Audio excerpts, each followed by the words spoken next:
A very good evening and a warm welcome to State of Business on Art Television. I'm Mariam Vijayaratna. Let's have a look at the headlines first. CBSL continues to be a net buyer of foreign currency from the domestic foreign currency market. Colombo Port City Economic Commission reveals progress thus far. News in detail. President Ranil Wickremesinghe stresses that the state need not engage in businesses as its mandate is to provide services such as education and maintain law and order.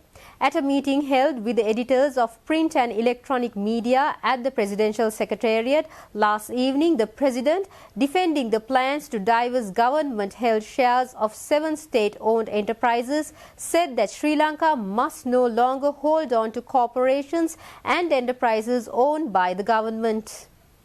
President Ranil Wickremesinghe requested support from the media to ensure Sri Lanka get its 17th support program worth of $2.9 billion from the International Monetary Fund. Addressing the media heads, President Wickremesinghe said that lack of support and misinformation by media was among reasons why previous 16 programs with the IMF didn't succeed.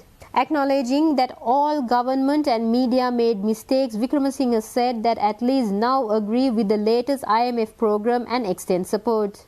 At the same time, he also assured that the government doesn't want to suppress the media and reminded that he was the person who removed the criminal law imposed on the media and legalized the RTI laws in the country. Process is tough, very tough. You all are feeling it, we are all feeling it. And it's a 4-year, we'll finish off by 2026. 4 years.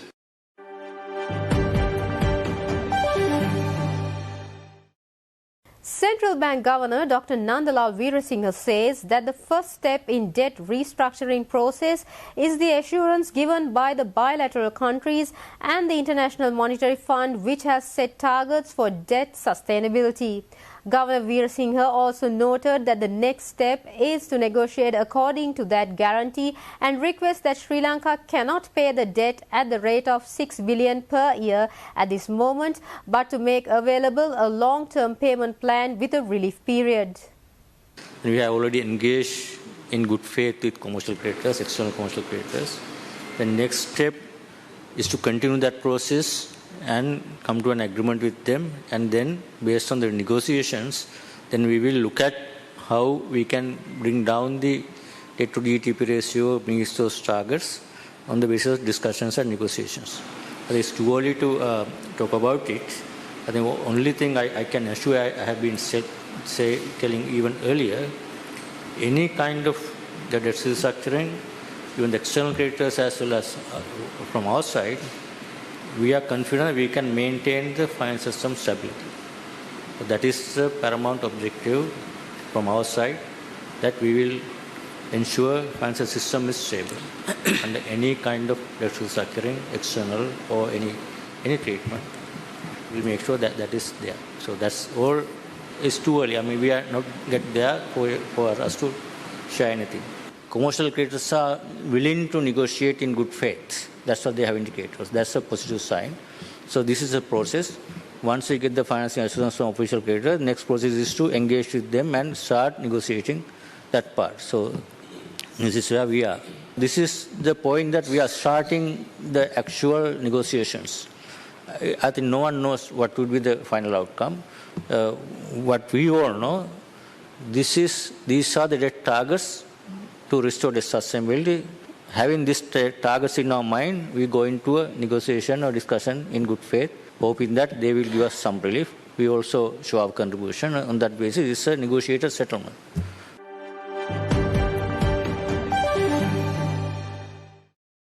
The Colombo Port City Economic Commission yesterday revealed the progress of its special economic zone thus far. Licenses issued for 7 banks to set up shop and technical certificates of completion of 64 of the 74 plots. CPCEC said agreements have been signed between the Commission and the Registrar General of Companies and Controller General of Immigration and Emigration in order to streamline services offered to authorized persons. It also said technical certificates of completion for 64 out of the 74 plots of the Port City Colombo says have been received by the Commission. SPCEC said the Minister of Finance issued license under the Colombo Port City Economic Commission Act to 4 banks during the first half of 2022. The Sri Lanka Police opened a post on site for visitors protection with water access control and lifeguard services being handed to the Sri Lanka Navy. CCTV networks were also installed in public areas. In addition to an internationally reputed hospital and school, the Commission has identified the need for a world-class university within Port City Colombo.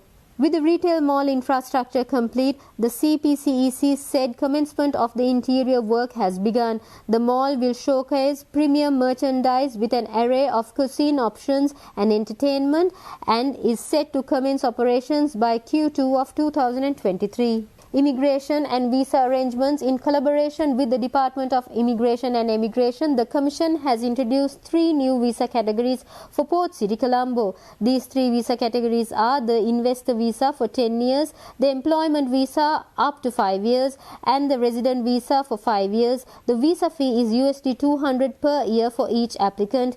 Visas are renewable as required and applicable only to foreign investors.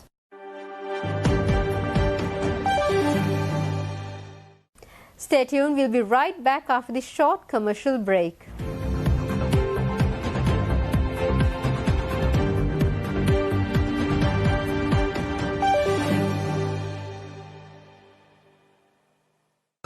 වයිකම් Tellies 2022 වසරේ ජනප්‍රියතම ටෙලිනාට්‍ය නළුවා අද දිනට ප්‍රතිඵල. වසරේ ජනප්‍රියතම ටෙලිනාට්‍ය නිලිය අද දිනට ප්‍රතිඵල.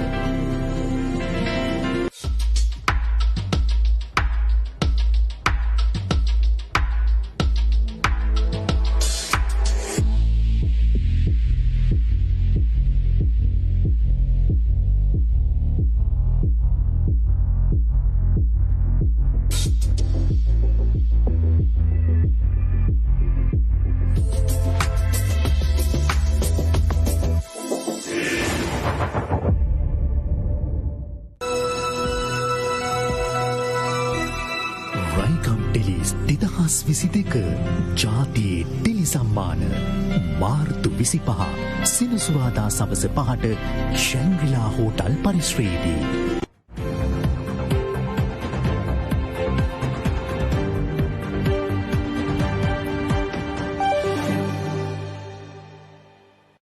Welcome back after the break. With regard to the master plan implementation, CPCEC said a planning committee consisting of key stakeholders was created. Expedition of the approval of building plans are submitted under the DCRS for each plot of the Port City Colombo Special Economic Zone. The Development Control Regulations DCRS will provide a clear framework for the development of buildings, land use, green spaces, utility networks and sustainability measures among other factors. The Port City Colombo Special Economic Zone is designed to be a prestigious and strategically located city in the heart of South Asia. The Port City Special Economic Zone is supposed to have sustainable, high-quality public spaces and infrastructure, with the aim to provide top-quality commercial, entertainment, medical, education and lifestyle. International destinations such as DIFC, DMCC, Labuan, Singapore and Mauritius were studied for their regulatory frameworks, fiscal incentives and operational efficiency to identify the most competitive process and policies for Port City Colombo. The benchmarking study was done by global consultants such as Boston Consulting Group, PwC, KPMG, EY, Pinsent Masons, Zico Law, JLL and others for the special economic zones thrust sectors, supported by market feedback on both fiscal and non-fiscal parameters. Port City Colombo Special Economic Zone regulations for the registration, licensing, authorization and other approvals of authorized persons were published by Extraordinary Gazette in September 2022. The Special Economic Zones regulations for the registration and licensing of authorized persons fee were also gazetted in September 2022. The registration of offshore company regulations were gazetted in the month of November 2022, bearing number 2306/54.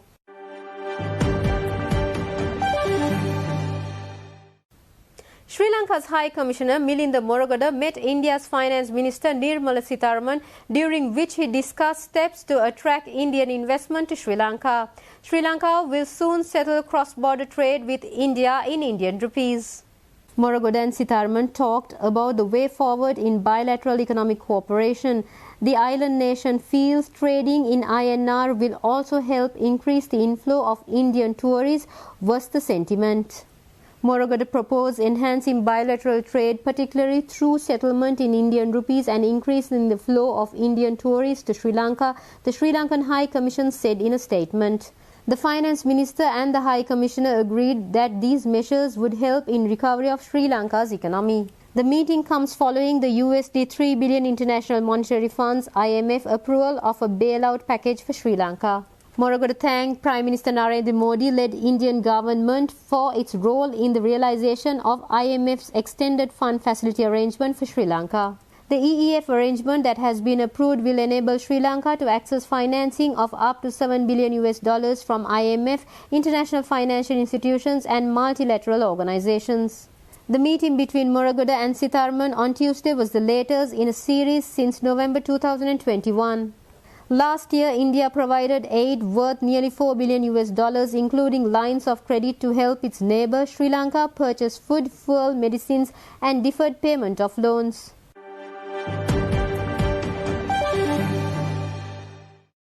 Lanka Pay, the operator of the country's national payment network, recently organized Lanka Pay Techno Innovation Awards 2023 for the fifth consecutive year as the country's first and the only payment technology innovation award ceremony.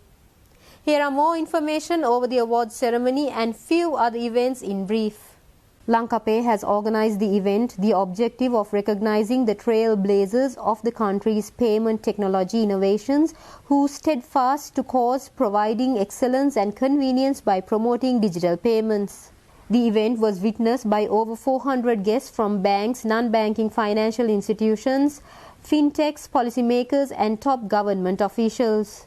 It was held under the patronage of Dr. Nandalal Veerasinghe, Governor of the Central Bank of Sri Lanka, as the chief guest. The keynote speaker was Neil Cross, who is the former Managing Director and the Chief Innovation Officer of DBS Bank, Singapore, popularly known as the world's best digital bank. Commercial Bank of Ceylon PLC backed the pinnacle of all awards by winning the overall Gold Award for Excellence in Interbank Digital Payments under the Banking Institutions category, while Bank of Ceylon claiming the overall Silver Award.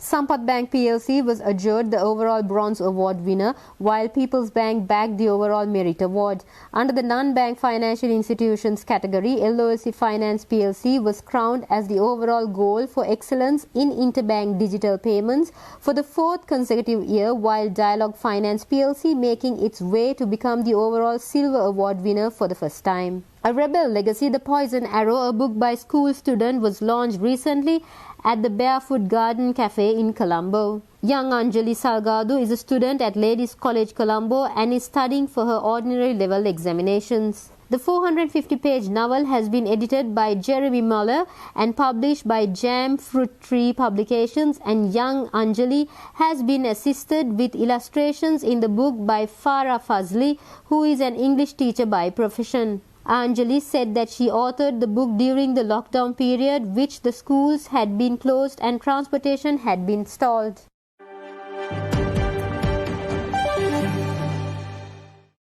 Stay tuned, we'll be right back with the stock updates.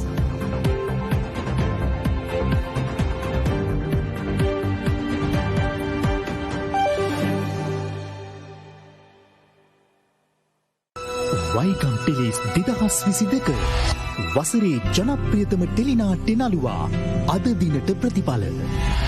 වසරේ ජනප්‍රියතම ටෙලිනාට්‍ය නිලිය අද දිනට ප්‍රතිඵල.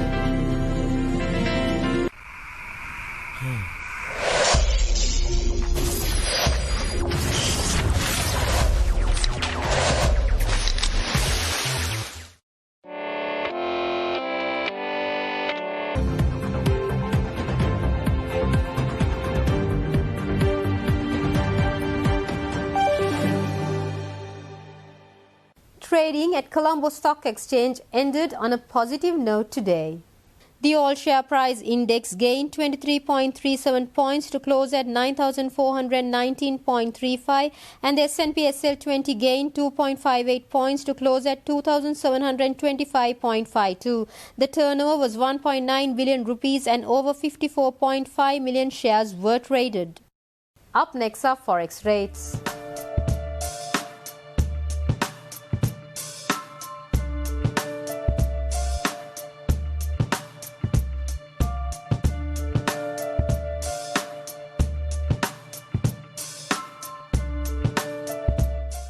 That's all we have for today. Have a great weekend. Good night.